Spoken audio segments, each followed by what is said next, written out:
তো হ্যাঁ guys, welcome back to my channel. কেমন আছো তোমরা সবাই? এদিকে কিন্তু সকাল সকাল বেরিয়ে গেছি মায়াপুরের উদ্দেশ্যে। আর এদিকে বাড়ি থেকে বেরিয়েছিলাম 8টার সময়, এখন কিন্তু স্টেশনে চলে এসেছি। টিকিট কাটা কমপ্লিট, কিন্তু এত পরিমাণে ঠান্ডা লাগছে যে ভাবলাম তাহলে গরম গরম একটু চা খেয়ে নেওয়া যাক। আর সবাই মিলে কিন্তু এদিকে দেখো একটু চা খেয়ে নিচ্ছিলাম, আর চা খেতে খেতেই কিন্তু আমাদের ট্রেনটা চলে এসেছিলো। দেন দেখো সিধা কিন্তু একদম চলে এসেছি রানাঘাট, মানে আমাদের হাবড়া থেকে ট্রেন ধরে আমরা এসেছি বনগাঁতে। দেন বনগাঁ থেকে ট্রেন ধরে চলে এসেছি রানাঘাটে। আবার যাচ্ছি রানাঘাট থেকে কৃষ্ণনগর ট্রেন ধরবো, তার জন্য বাপি টিকিট কাটবে, তাড়াতাড়ি চলে যাচ্ছে কাউন্টারের দিকে। আর তারপরে কিন্তু তোমাদের সাথে আবার একটু ভিডিও করে নিলাম, আর সিধা কিন্তু চলে গেছিলাম একদম কৃষ্ণনগর। আর কৃষ্ণনগর থেকে একদম টোটো ধরে চলে গেছিলাম হুলোর ঘাটে। আর হুলোর ঘাট ধরে এদিকে দেখো আমরা কিন্তু নৌকাতে সবাই মিলে উঠে পড়েছি এক এক করে ধীরে ধীরে। আর বাবাই ভীষণ পরিমাণে এক্সাইটেড হয়ে গেছিলো। আর আমি না মায়াপুরে নাকি অনেক ছোটোবেলায় গেছিলাম, মানে আমার নিজেরই তখন মনে নেই। আমার নাকি একটা মানসা দিতে গেছিলো, তখন আমি অনেকটাই ছোটো ছিলাম, আমার তো সেটা মনে নেই।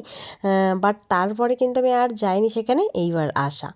তো বাবাইকে নিয়েই চলে এসেছি সাথে করে, একদম ভীষণ আনন্দ, আমার তো ভীষণ ভালো লাগছিলো। আর জায়গাটা এত সুন্দর। আর এসেই কিন্তু চলে এসেছিলাম সোজা একটা রুম ভাড়া নিয়েছি, নিয়ে সেখান থেকে ফ্রেশ হয়ে দেন ওখান থেকে খাওয়া দাওয়া করে তারপরে কিন্তু আমরা বেরিয়ে গেছিলাম মানে মন্দিরের উদ্দেশ্যে। আর মন্দিরে এসে এই যে সন্ধ্যা আরতিটা হবে, আর তার আগে এখানে দেখো সবাই মিলে নৃত্য করছিল ঠাকুরের নামে।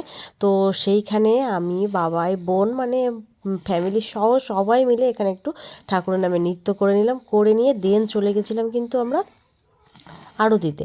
আর হ্যাঁ, আরতির ওখানে কিন্তু কোনো রকম কোনো ফোন অ্যালাউ নেই, ওই জন্য তোমাদের সাথে সেটা আর শেয়ার করিনি। আর এখানে থেকে না এত পরিমাণে মনটা ভালো লাগছিলো কি বলবো। মানে আমরা তো এখান থেকে দিন আবার রুমে গেছিলাম ওই 10টা সাড়ে 10টা নাগাদ।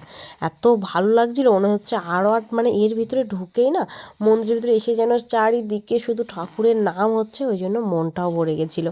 আর তারপরেই কিন্তু আমরা সোজা চলে গেছিলাম রুমের উদ্দেশ্যে। আর সেখান থেকে আমরা রেস্টুরেন্ট থেকে খাওয়া দাওয়া করেই দেন আমরা রুমে চলে গেছিলাম। আর দেখো এখন সন্ধে হয়ে গেছে না, এসছিও এমন একটা সময়ে যে সেভাবে ফটো তোলার মতো কোনো রকম তেমন কোনো সিচুয়েশান ছিল না, আর যে ঘুরে ঘুরে দেখবো কিন্তু অন্ধকার হয়ে গেছিলো, ওই জন্য তবুও সব জায়গাটায় ঘুরেছি। আর এদিকে বাবাই দুষ্টুমি শুরু করেছে, খেলা করছিল। তো ওর দুষ্টুমিগুলোও তোমাদের সাথে একটু শেয়ার করে দিলাম। কেমন লাগলো ভিডিওটা অবশ্যই কমেন্ট করো। টাটা সবাইকে।